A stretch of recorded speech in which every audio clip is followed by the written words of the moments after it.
Hey everyone, welcome back. So before we jump in, I just quickly wanted to show you a before and after. Very dramatic change, I know, but let's get right into this DIY do-it-yourself haircut. So this is my hair in its natural habitat. This is what I wake up to. This is how it looks after I get out of the shower, and I hate it.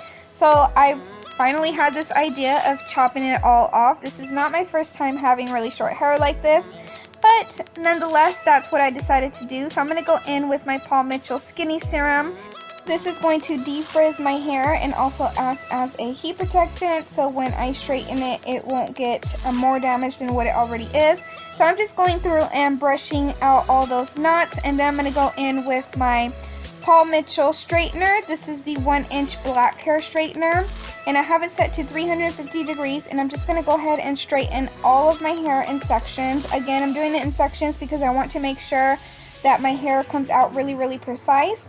Again, you guys, I am a professional hairstylist. I've been cutting my own hair for 7 years and I've been licensed for 10. If you are not comfortable doing this yourself, please go to a professional. This is just my opinion and my tips and tricks to help you guys, for those of you that are brave enough or just kind of wanted a little extra push.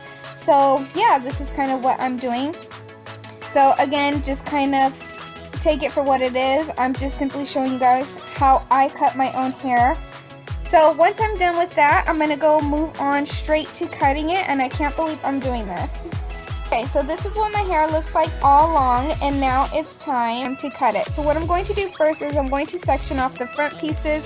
So from the very top of my head all the way behind my ears, I'm going to section both sides, and that is my right side. I'm going to go ahead and do my left side as well.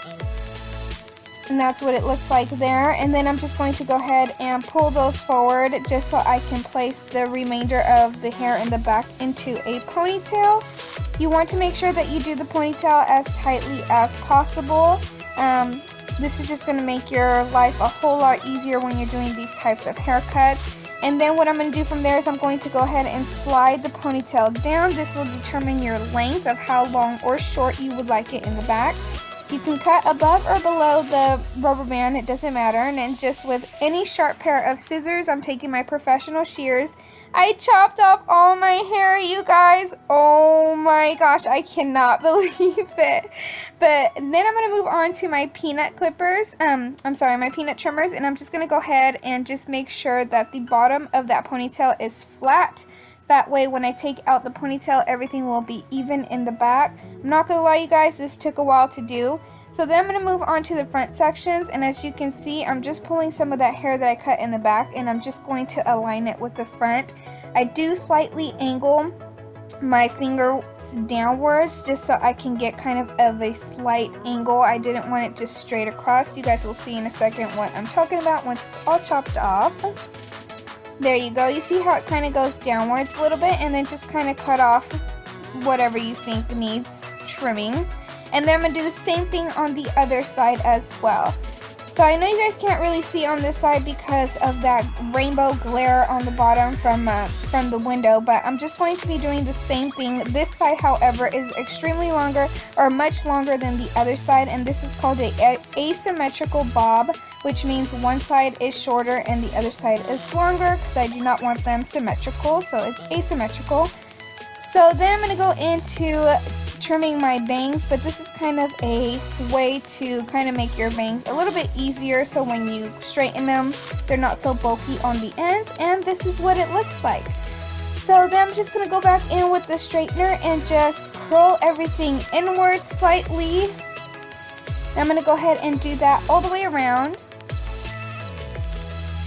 And I cannot believe I just chopped off all my hair, but you know what, you guys?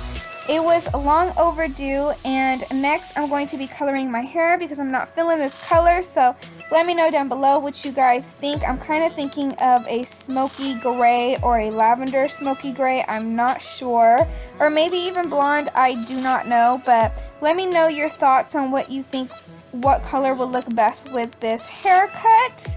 And this is what it looks like. This is the final result. I really loved it. I kind of just played around and went ahead and just straightened and kind of went back and trimmed, and you kind of have to play around with it and see. It took me like an hour and a half to cut it.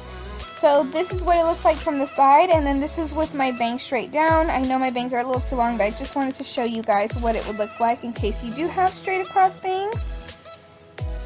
I really hope you guys enjoyed this tutorial or DIY tips and tricks, and thank you guys so much for watching. Don't forget to like, comment, and subscribe, and I'll see you guys in my next video. I love you guys. Bye.